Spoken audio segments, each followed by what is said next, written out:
Hello, it's Uncle Jimmy once again with Jimmy's Train Station and Travel Adventures. And today we're out on a new venture. And I have my son Forbes with me. And we are going to the Spanglers Farm here in Gettysburg, which was used as a Confederate hospital. Today, they're having a hospital unit there for training surgeons and civilians and things like that. And along with that, the actor Stephen Lang is going to be there reading from his new book called The Wheat Field. So come and join us on this adventure. Say hello, Forbes. Hi. Got my son sitting by a bronze statue here at the Visitor Center of Abraham Lincoln. So come join us today on this adventure as we go to the Spanglers Farm. Follow us. So I have bought the new book by Stephen Lang called The Wheat Field. My little boy got him souvenirs, got binoculars. So we're going to go over and actually have Mr. Lang autograph the book. So follow us.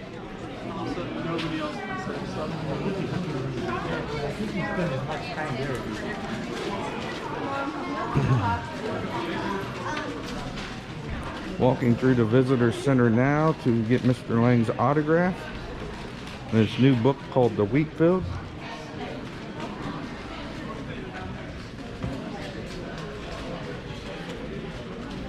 So we'll mosey over here and get his autograph. On the way, there's a tree with some shot from the Civil War, and pieces of metal and canister shot in there.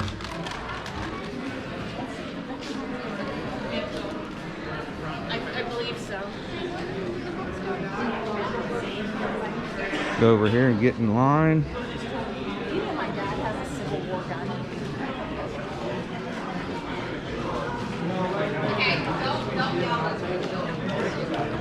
It's Mr. Lang.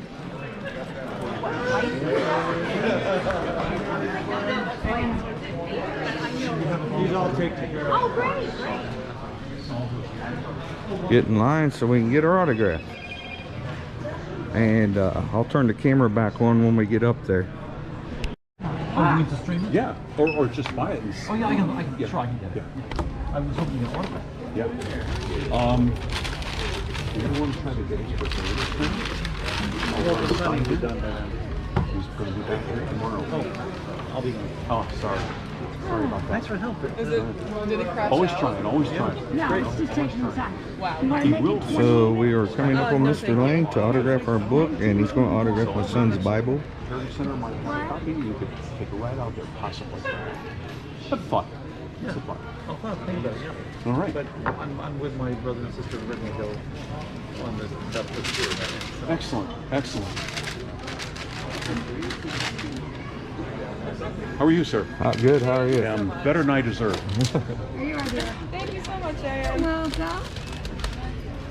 I came to my senses when I was in my office. I was like, yeah, why not? It's another thing that I can get. You could step up, sir. Okay. Excellent. Really, Diana, she's not telling you what to. I had to kiss her flying. No, we So didn't. No, hard. we didn't. No, we did not. I can do that for you. Yeah, exposed. Would you like to round up the change? She and I used to work together here, so she knows all about it. It's all good. How like you lie about twisting my arm to get like I my twist your arm. You just don't remember. You No. passed out from the pain. I did not. You freaking liar. I know. I'll have you go up there and sit by him and get your autograph today when it's our turn. But isn't it fun? Sure. There you go. It's better to smile than to just laugh and cry. Oh my god. Have a great day, bro. It's like one of those moments where like, I don't know whether to laugh or cry, so I'm just gonna do like laugh until you cry. There you go.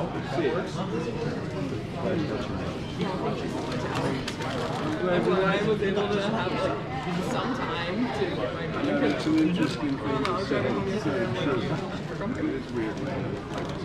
Yeah, but seeing what you got screen and then seeing the person. Like that's like I am. I'm still in college. Geneva College. Yeah, I'm a junior. I'm studying history and writing. It's a fun time. Yeah, that's it. That's the word. And I'm just here living my best life, interning. Usually, it's nice to hear that because usually people say, you're not as big as I thought you were. No, you were on a horse. You go up there for us to have a seat by him. Hey there. How you doing? He wants you to autograph his inside of his Bible if you don't care. Of your Bible. Of his Bible. I suppose I can do that. Appreciate it. Is there anything in particular you'd like me to say? What do you want him to put on there? To Forbes? This is a. What's your name? Okay.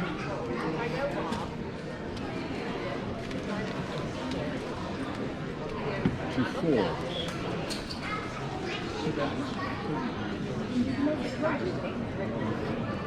This is a good book. Very good book.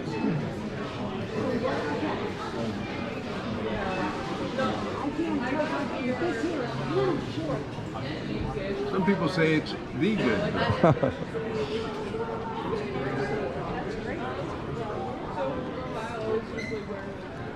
There you are, my boy. Well, this is the third time that we have met. Oh yeah?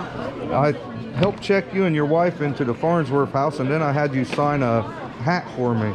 Now I'm having you sign the book. That's great, man. So you live here? Yeah, I live here. Sure. How's things over at the Farnsworth house? I haven't been over there for a while. I used to do the tours there, but I don't do them anymore. But I'm planning on doing a couple tours for my YouTube channel for Halloween. Very so good. nice to meet you Good again. to see you. Thank you very much. Yeah, I know. The security guards don't see. I need a name. So my son got to meet Mr. Lang and get his Bible signed, and he's pretty stoked about that. And then I also had him autograph his new book called The Wheat Field.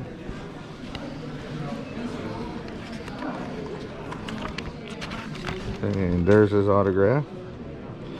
So we'll continue on and follow us on this adventure. And thank you for joining us today. I really appreciate it. Farm. Have any of you been here before? Okay, so I can tell you anything I feel like it. No, no. Actually, we try to be as factual as possible. And if you ask us a question, we don't know the answer, we won't lie to you or we won't try to make it up. We will just simply say we don't know and we will find out. This is the George and Elizabeth Spangler Farm. It was used as the 11th Corps Field Hospital during and after the Battle of Gettysburg. It was commandeered on the morning of July the 1st by the 2nd Division medical officers of the 11th Corps, and it was opened until around August the 9th. During that time, it treated about 1,800 wounded soldiers, and about 10% of them did not make it off the property, and they were buried on the south side of the house in George's orchard. The morning of July the 1st, they came up the same driveway that you just came up on the shuttle, and they told Mr. Spangler, we're going to take your farm and we're going to use it as a field hospital. Now, they didn't give him a choice. They just said, we are going to take it. What they did say to him was, though, you can either stay on your property or you can leave. Now, George, being a family man, he was here with his wife and he had 4 children, 21, 19, 17, and 14, 2 girls and 2 boys. Being a family man and owning a very prosperous farm, this at the time of the battle was about 166 acres, very prosperous. He had crops growing, he had livestock, fruit trees, everything that you would need to have make a very good living during that time period. George chose to stay, probably for a few reasons. He realized that things were not going very well on the morning of July the 1st. In fact, he knew things weren't going very well prior to that. The first casualty of the Battle of Gettysburg was killed right on adjacent to George's property on June 26th. George Washington Sandow was chased by Jubal Early's troops and cavalry, and was shot out right here on the Baltimore Pike, right adjacent to George's property. So he knew that things were not good, that the Confederates were in the area. Also on the morning of July the 1st, in the distance, right straight over where that gentleman's walking in that direction, he probably heard the cannon and the gunshots that were already occurring on the morning of July the 1st, when Buford's cavalry clashed with Confederate troops marching in from Chambersburg on the Chambersburg Pike. So he knew things were getting very, very dangerous. He decided to stay here with his family. They were allowed to stay in one room of the upper part of the house. When you go look at the house, you really can't tell, but at the time it was only about 2/3 as big as it is right now. They added on the south side, they added on 2 more windows. So it was really only 3 windows across and then another 2. So it was pretty cramped. We don't know what the Spanglers were doing during that time. They left no written record, but we assumed that they were assisting with the medical care of the wounded, who began to pour in July 1st, 2nd, 3rd, and onward. The 11th Corps took very heavy casualties on July the 1st. They were fighting near Oak Hill and near north of town, and they were pushed back into town and then pushed back onto Cemetery Hill, and were taking very heavy casualties. So the surgeons that were here were working fast and furiously with what they had. They started out with not a very lot of supplies because they were not allowed to bring their supply wagons up from Maryland. It was a general order issued by General Meade. He took command on June 28th. And he knew that there was going to be a battle with the Confederates. So his priority was to move his troops, his infantry, his cavalry, his artillery, his ammunition wagons up these 2 major roads and the Emmitsburg Road into Gettysburg. He said all supply wagons are to remain in Maryland until further orders. So these surgeons came on this property. They didn't have their tents, their food for the wounded. They didn't have their bandages. They had basically only the things that they carried on their horses and a few small wagons with them. So that was bad news for the Spanglers. They started to take everything on that July 1st, on that morning. They started to take everything they could get their hands on. They took the linens, the bedding, the clothing. They started chopping wood. They took doors off the barns and the houses to use as operating tables. And they set their operating tables up under what we call the forebay. It was very chaotic. So within hours, within a day or two, the Spangler Farm did not look as pristine as it did on June 30th. There's many stories here that we could share with you. Too many for me to even begin to tell you about, but we just want to give you understand what the Spanglers were going through, what the people that came here to assist the wounded were going through, and by these individual stories, that really tells the whole tale. One other thing I want to mention, that the Spanglers not only had all this going on, we had about 100 ambulances coming up and down this driveway during this time period. Okay, there is a replica of a Rosecrans wheeling ambulance on the 2nd floor of the barn. We were very fortunate to get a permanent loan from a gentleman whose father had built this, and I invite you to please go up to the 2nd level of the barn to see this ambulance. It's really quite something to see. But we also, the Union placed their artillery reserve right out in this field, and so they could use that to go from one part of the battlefield to another. It was a very strategic staging area. One other thing I want to mention is, out of the 7 Union Corps that were here at Gettysburg that fought, 6 out of the 7 at one point or another had a presence here on the farm. So strategically, this farm was very, very important to the whole battle. But it was also very strategic in treating the wounded of the 11th Corps and other soldiers that they happened to bring here. They did bring Confederates here also. So, in fact, General Lewis Armistead died here on this property.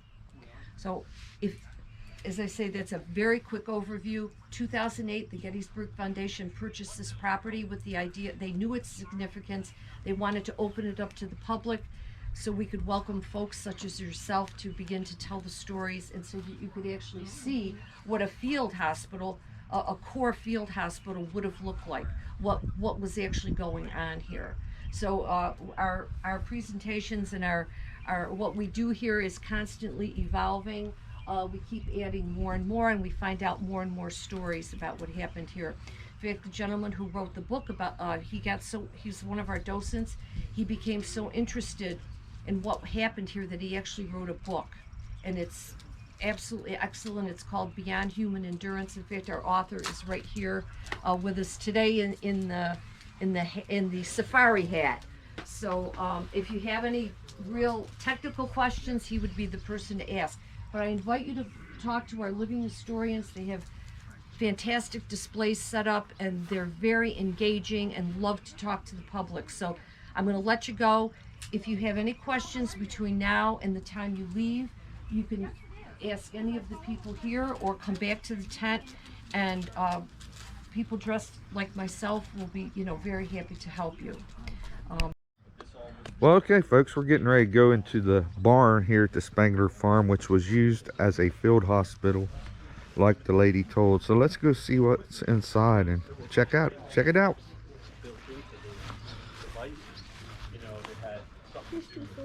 The hay hits one trip, the trolley zips over to the mouth that the farmer set it. How's the Confederate well? It's got a side loader plug to it, probably gleaned off the battlefield. They were considered one of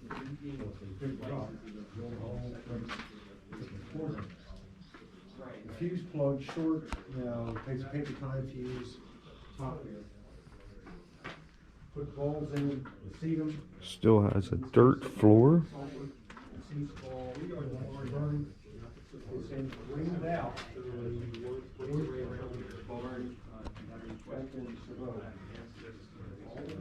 Imagine all the soldiers that was lying here during the battle and the wounded. They said there's a ambulance upstairs here on the second floor. We'll go check that out. An original Civil War ambulance.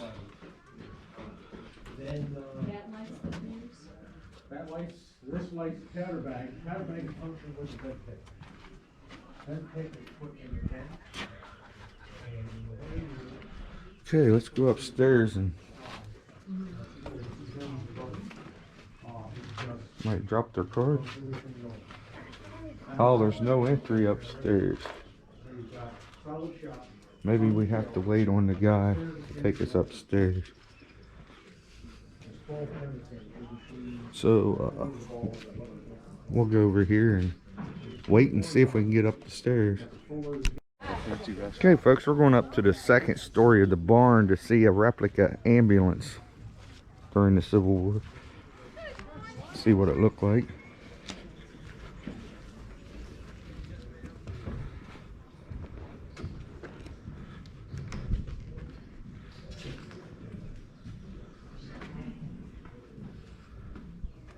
So this is what the ambulance would have looked like.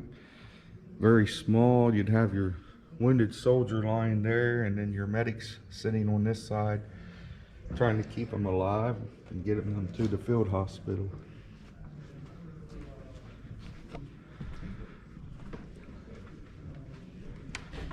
I'm sure this whole barn floors are original, and all the wounded were up here as well.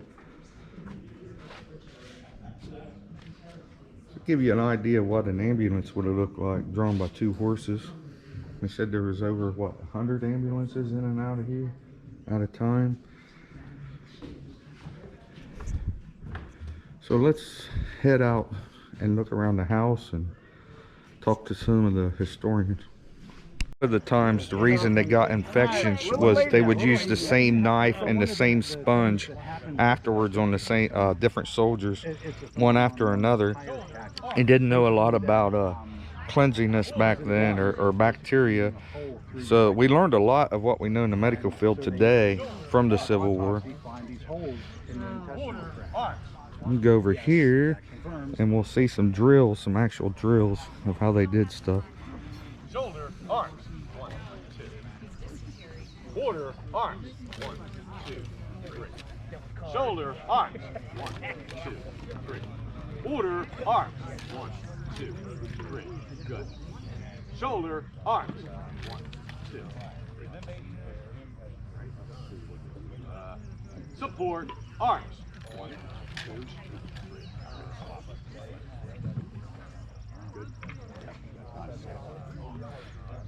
So they're training the reenactors to drills, and that was usually the sergeant of the company's job, sometimes the corporal. 2, 3. Order, arms. 1, 2. Unfix, bayonets.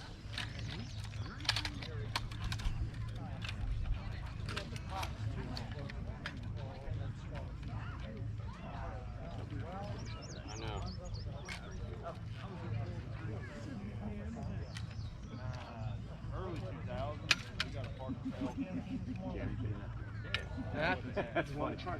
It does happen. Yeah, we're gonna. Shoulder, arms. Without doubling.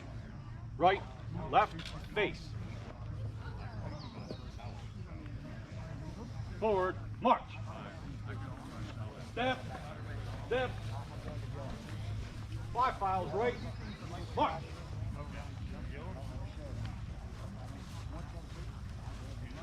Five fouls right, march.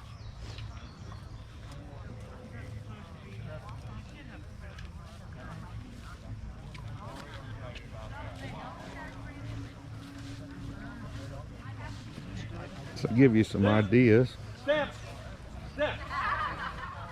of the maneuvers during the battle of the Civil War and stuff. You can get a book called Hardy's Tactics, which is a real good book to learn all the maneuvers and tactics of the Civil War. So we're going to walk over here and look at the actual farmhouse, the Spangler Farm.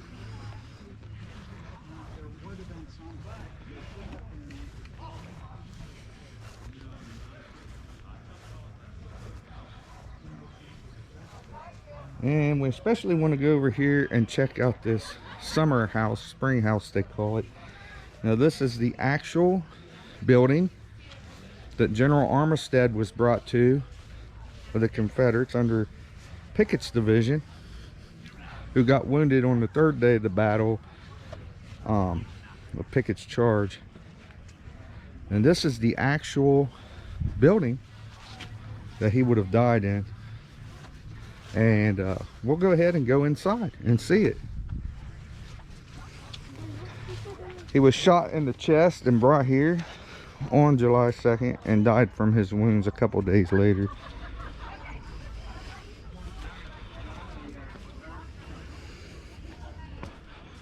So we're going to be able to actually go inside the building where he died. Little plaque here says Brigadier General Lewis A. Armistead, CSA, died here on July 5th, 1863 of wounds received at Pickett's charge of July 3rd. The summer kitchen was part of the U.S. Army 11 Corps Field Hospital located here on the George Spangler Farm. This plaque is dedicated to the memory of General Armistead. So this is the building that he actually died in.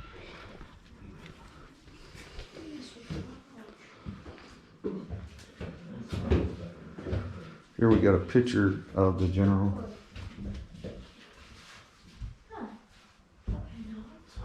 So he actually died in this room. What do you think that's on that hole would be for? That is for a fireplace. A pipe would go in there for us. And this, yeah, they'd have like a wood stove here or a coal stove to keep the room warm.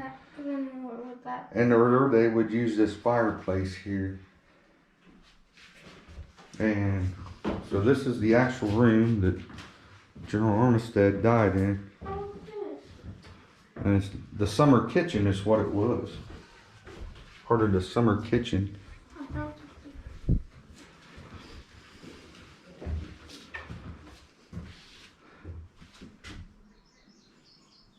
This is where they would have hunger hams and things like that are cooked in the summertime.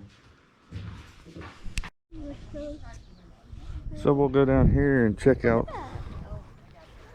some of the sights and sounds and learn a little bit about history.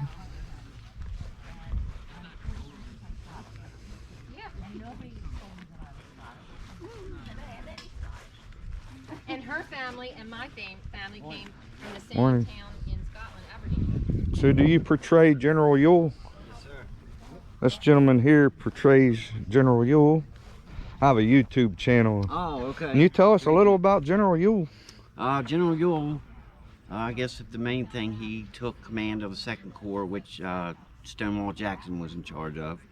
He served under Jackson before Jackson died. He was born in Georgetown, right outside of D.C., or in D.C. He lived there for 2 years. Then he moved to a farm in Virginia, Stony Lonesome. That was the name of it. Then to Philadelphia. He applied for West Point, was turned down, applied again, then was accepted. He graduated 13th out of 42. He was the first, the Dragoons. The first Dragoons were the first mounted infantry, if you will. They were infantry soldiers, but they rode horses. So he was the original captain of them. Of course, when Virginia seceded, he did take the side of the South. He lost his leg in the Battle of Groveton. Was rehabbed for 9 to 10 months. Then that's when Jackson was killed or died from his wounds. And then he was appointed commander of the 2nd Corps. Interesting. Thank you so much for your time. Thank you for coming out.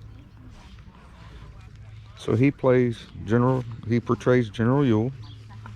Interesting. Cannon here. Morning. Can you tell us a little about this cannon, or? Well, this gentleman right here could tell you all about it. All right. I represent the Christian Commission if you'd like to step over and... All right, we'll do that. Sure.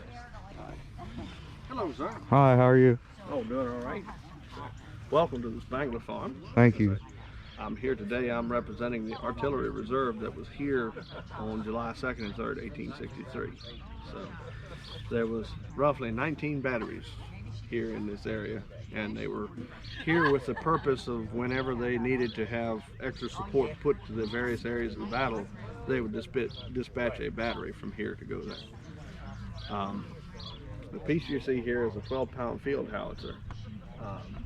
In other words, its name means it can fire a 12-pound projectile up to 1,600 yards. It's pretty far. Oh yeah. Yeah, but the rifled guns at the time, they could fire up to 3 miles. Wow. So they would have this gun outranged, but this gun would be useful for your firing canister or other different types of rounds that would be more conducive for a howitzer versus the rifled gun. Now the canister shot's the one that had all the metal balls inside that spread it out, right? Yep. It kind of looks like a coffee can, and it's got 27 iron balls in it. Wow. And, it was strictly anti-personnel. If the enemy is anywhere from 300 yards to 0, we're going to be firing canister because they're getting in far too close. Because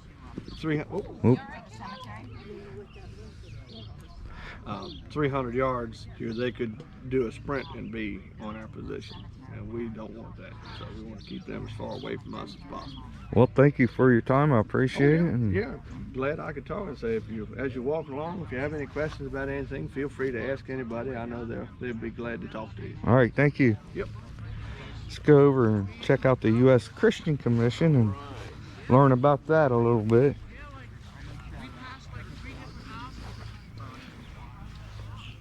Are you familiar with the YMCA? Excuse me? The YMCA? Mm-hmm. Okay, well this organization came out of the YMCA, the New York branch. Wow. In 1961. In the fall of 61, in the aftermath of the disaster at Bull Run, there was a number of those within that committee at the New York branch said, hey, we have to do something more to provide for the relief of the wounded in the aftermath of battle. So they came up with a separate organization, the United States Christian Commission. And It was a Protestant organization supported by a network of about 10,000 churches for relief work, and ladies' aid societies in the north to provide clothing and foodstuffs and what have you for relief in the hospitals. Some 5,000 served as delegates, as they were called, and they were given a commission. They carried a badge to identify them by, silver badge as a scroll.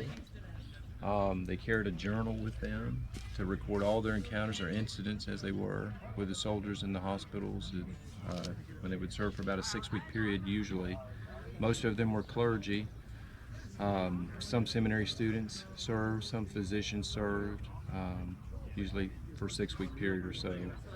There was a ladies' auxiliary established in 1864, and they sort of focused their attention on diet. So they had special diet kitchens established. So we think about dietitians today in the hospitals. Well, this is where this kind of idea started under Annie Whitmire. She was a lady delegate of the Christian Commission. They were the only ones, the nurses, the general managers of those kitchens, were the only ones to receive pensions after the war for their service. That's interesting. So, yeah, as women in service, they were recognized for that. They got the blessing of Abraham Lincoln. They got the blessing of Secretary of War and all the generals. They got passes to come freely into the armies and what have you. Here at Gettysburg, just to kind of give you a brief synopsis, there was about 350 that came and served in the immediate aftermath. They bring in relief supplies. They set up a storehouse in downtown I believe it was a Schick family had a store there, and they sort of commandeered it, and he volunteered his services for the commission over the time that they were here. Most of them left by August, but there were a number of delegates here at this farm, Spangler Farm. I'm still learning aspects about that myself through this gentleman, Ron Kirkwood's book. And I highly recommend it if you're interested in the history here at Spangler. Pick up this book. He's here today, and I'm sure he would love to talk with you. But cool. There's other books that have been published as well. This one here, Gettysburg Christian Commission. It's a great read. So these incidents, as they were recorded by the delegates, they were turned into the headquarters in Philadelphia. In the aftermath of the war, there were some individuals that were chosen to write their histories. So they had annals written and published in 1867, I believe it was, and incidents, which is a smaller volume about the Christian Commission. A lot of newspaper accounts published of their work during the war, but it's primarily relief work, and of course to supplement the work of the chaplains. And they were the primary distribution agents of the American Bible Society, so they gave away lots of testaments. This is a reproduction here, and I'll show you a German testament if you'd like to look at sure. one. An actual testament here. So all kinds of religious literature, hymn books. They did stationery, wrote letters for the soldiers in the camps, distributed gospel tracts. These are reproductions here. You feel free to take one if you'd like a testament. These aren't period reproductions, but they're approximate same sizes that we've given out in the King James. But if you have any questions. All right. You have any questions for me? Okay. I appreciate your time. And absolutely. Would you like to see a German Yes, testament? This is sure an actual testament, one like would have been handed out to soldiers. And it's inscribed here, but from the American Bible Society. And I'm sure many of these would have been passed out here in the 11th Corps because half the men were German speaking. So my wife, I find that interesting. My wife's of German extent. Okay, very good, very good. Would you like a Bible for us? You want to take a little Bible with? Take one. Yeah, I'll take some literature here if you like. Well, I appreciate your time, My sir. pleasure. Thank you for coming. Thank you. Enjoy.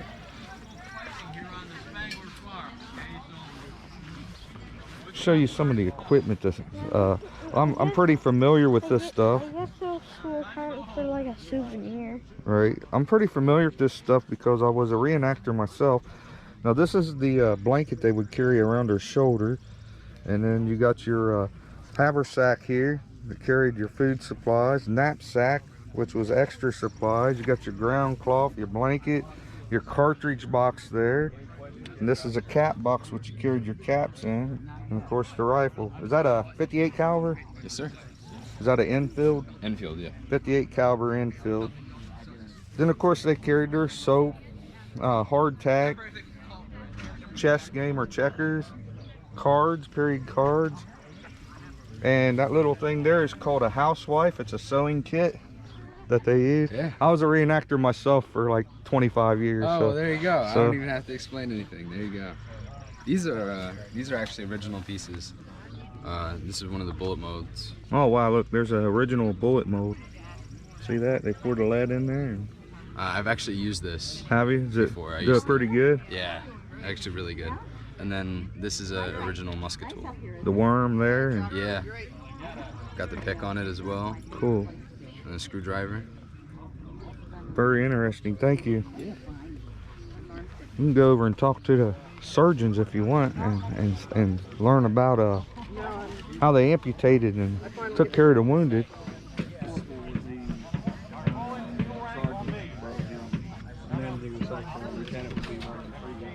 So we have a replica of a soldier lying here, wounded for surgery. Have the arms and legs laying there that they would have cut off. And that's the way they did it for us. They cut the arms and legs off. Most of the soldiers didn't die from their wounds. It was actually the infection that they got afterwards. So you're like, I think I'm gonna go, oops, or I think I need to go, that's too late. Yeah, you've got dysentery. Okay, interesting. But there's, you Which know, also other, includes the bloody stool. right, Yeah. right. But there was really only one way to definitively diagnose dysentery, and unfortunately that was at autopsy. So folks, so here at the Spangler Farm, they also have a smokehouse. Give you an idea. It says, before you stands the newly constructed smokehouse of the George Spangler Farm Civil War Field Hospital site. The smokehouse reconstruction would not have been possible without the contributions of the Friends of Gettysburg. Individual members donate more than enough money to ensure that the smokehouse will be able to be enjoyed by visitors and generations to come. In recent years, the original smokehouse, picture left, was in poor condition. After examination, it was determined that the structure would need to be entirely rebuilt. So this is a replica, but it is in the same exact space of the original smokehouse. And this is where they would have smoked their hams and stuff, and put and hang all the meat in here and smoked it.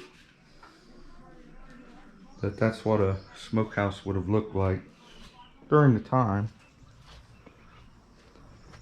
Got some little kids out here in period costume playing with the ball, throwing the ball back and forth. And if I'm not mistaken, this mound back here might be a burial pit of the 1800 or that was killed or died here, I'm sorry, from their wounds. They're buried here on this side of the house. Actually, that is a septic mound, but I believe the soldiers are buried in this general area.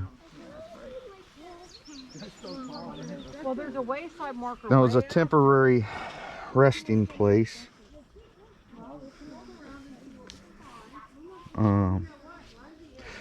Oh, I did not know this. I keep finding these on the ground. The field in front of you contained a hospital graveyard where some 185 Union and 20 Confederate soldiers were buried. Now I guess, yes, one grave contained the remains of George Nixon, which was the great-grandfather of the 37th President Richard Nixon, a private in Company B, 73rd Ohio Volunteers, which is the same unit that I used to reenact in. And this is a picture of George Nixon. He's now buried in the National Cemetery. If you watch my Memorial Day video, you will see us visiting his grave. But yeah, right here is where the bodies were buried, and then later exhumed and taken to the National Cemetery. So we're going to walk over here and visit the surgeons again, and maybe they can tell us a little bit about the field hospital, how amputations and things were done. And you have your Civil War tents here. Most of these are called A-frames. I had one myself when I reenacted. So generally, it's the type of tent I had and my company mostly used, which they would lay on their blankets in the tent and sleep.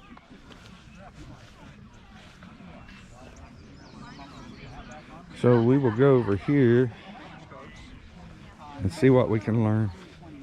What I'm going to do, let's say this guy's leg is really tore up. I'm going to take my finger and he's going to be wide awake.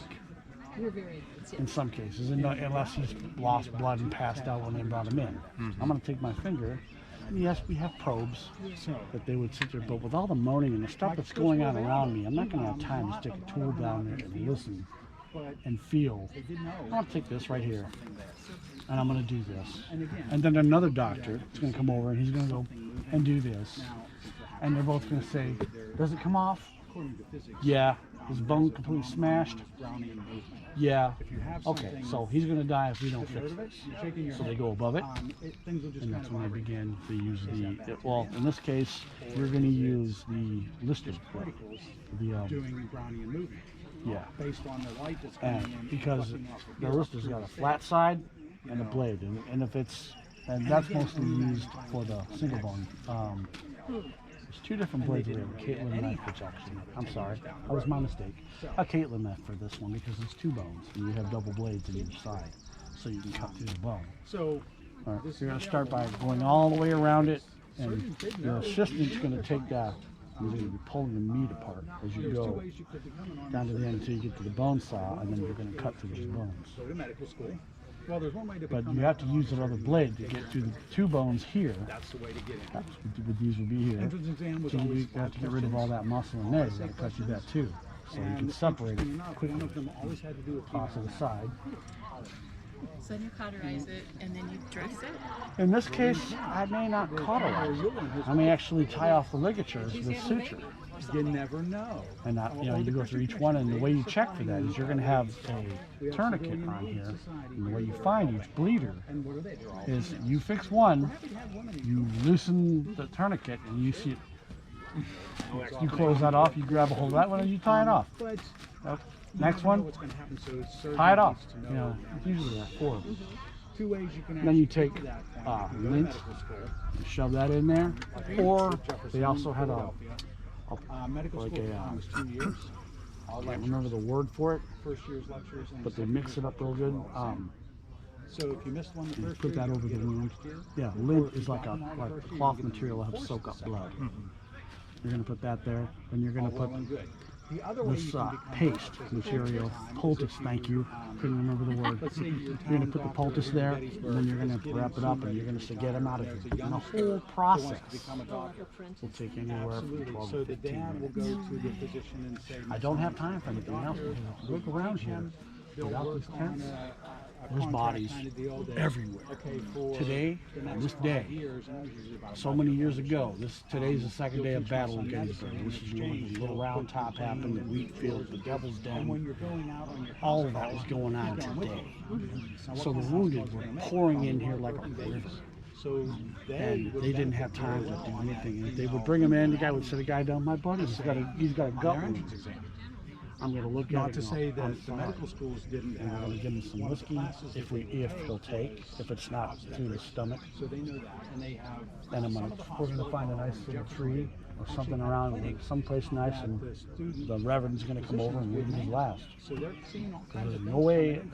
You stick your hand inside someone's gut or in someone's chest, that's a death sentence right there. We didn't have internal medicine in the field.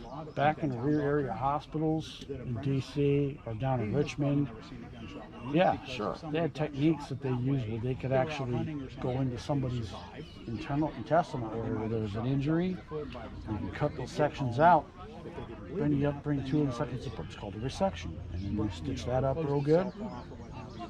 And some of them survive it, some of them don't. Depends on the ability of the soldier. or whoever the patient is. But out here, no. They're dead. If they've got a gut or a chest wound, that's not to say they didn't bring guys in before that had problems. Like one guy was shot in the head, shot in the side. He was shot 3 different times. And they looked at him and he said, yeah, no. And the guy survived the war. The book that he's got over there has pictures of that very patient. The next one that comes in, feel free if you want to. You can walk around and take a look at some of the instruments and stuff. So he explained how they amputated a leg and how it was done.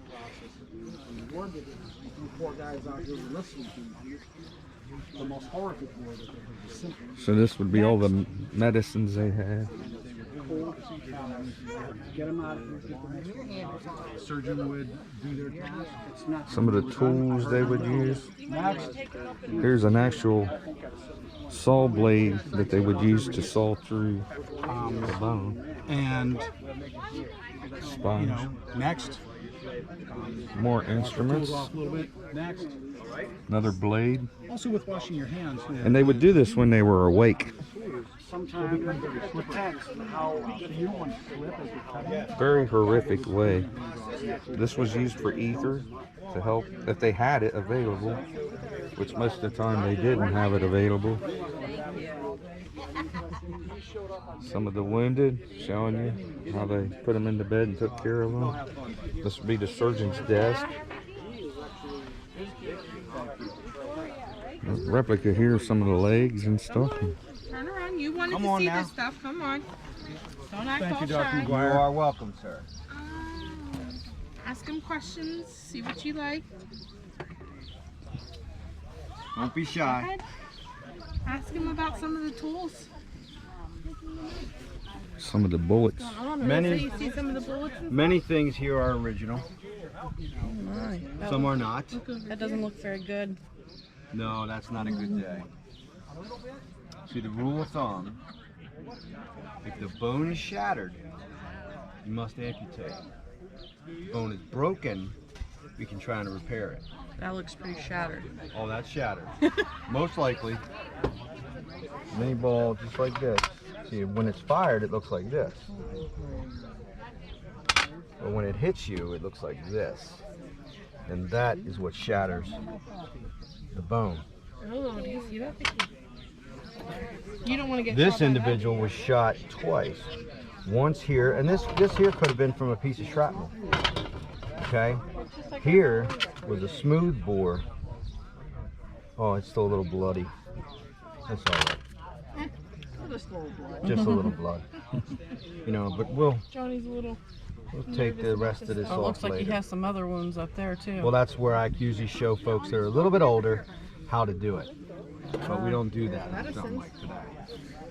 You know what I mean?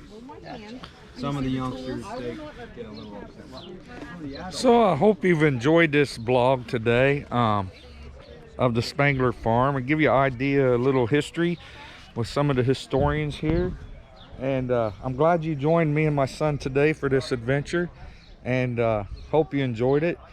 In the meantime, if you come to my channel or watch this video, please feel free to subscribe. It's absolutely free. Hit the red button up the top right hand corner.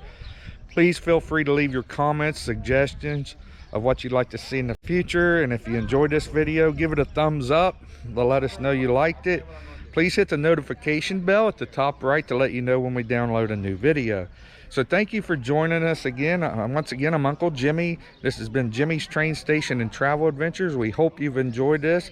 In the meantime, go out there and have your own adventures and enjoy life and get out there and see things like this, the history and stuff. So until next time, goodbye.